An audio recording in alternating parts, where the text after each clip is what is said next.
What's going on, guys? This is round 2 of the drilling that I just showed you guys in the last video. The last video was half guard. This one it's going to be closed guard. And then I have one other video that I was able to take before I ended up re-injuring my chest muscle.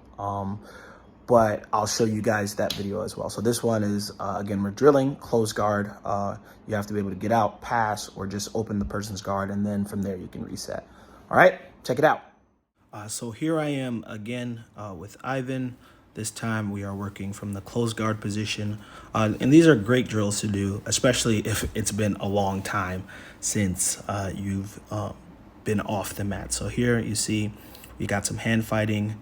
I'm controlling his biceps so that he isn't able to actually gain any proper position. And from there, he made the mistake of opening his legs. And from there, it was fairly easy for me to pass. I would say for white belts, especially working this drill with a higher belt, don't give up or open your guard unless you're prepared to attempt a submission. And if you are attempting submission, make sure you are in a good position to get it.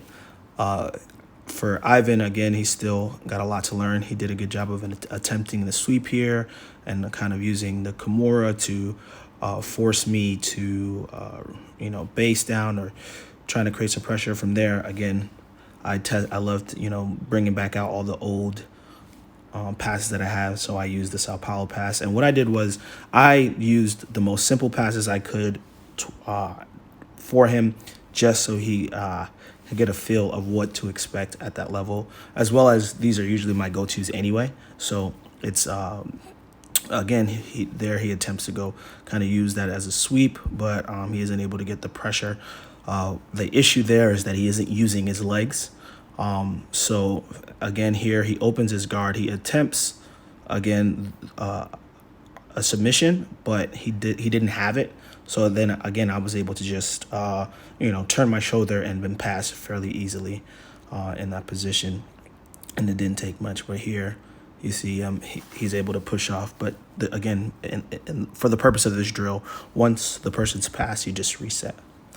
But one thing I will say that was really good is he's active, even though it's, he's just doing what he knows. He was active. He was, having movement, trying stuff to make sure that he could attempt to sweep me or could attempt a submission, which is a good habit to have, especially as a white belt, because it means that as you get better and as you learn different submissions and different setups, that you're more likely to land them because of your willingness to try them. That's something I would commend him for doing, especially, is that he was active, he was trying, he was attempting stuff.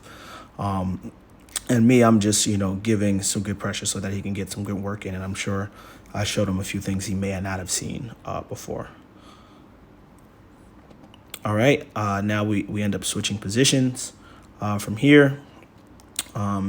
He's, kind of head tight, which is not a great idea, especially when someone a little bit more advanced. You don't want to be too far away and you don't want to be too close. You want to be in this position here. And another issue is he wasn't engaging his toes until it was time for him to get up.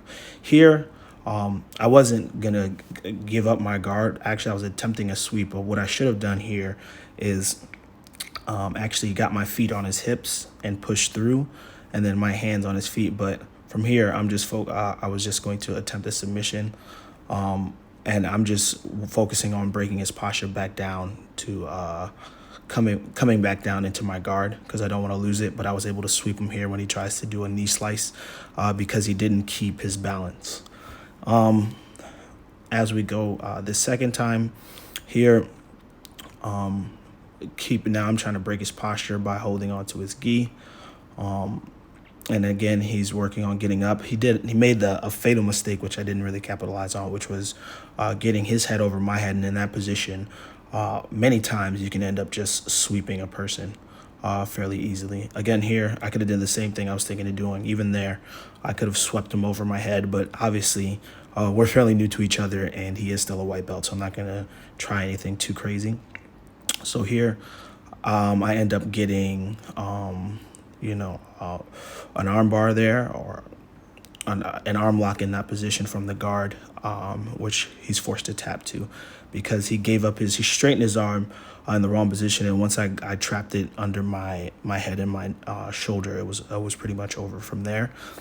Sorry you weren't able to get an angle from there. Now in this position here, we've got a few seconds left. Here I start to attempt cross collar choke, and he's focusing on, trying to break the guard. And one thing I will say is, again, after 12 minutes of this, after not training for ages, I was exhausted in terms of my muscle memory, in terms of my grips, because of my muscles aren't used to it anymore the way it used to be. So you'll see, and you'll actually see, I actually end up kind of overexerting myself in my first roll, which forces me to have to stop it fairly early. But this was a good opportunity to train with somebody that was a little lower level, and that was helpful for me, but that's the end.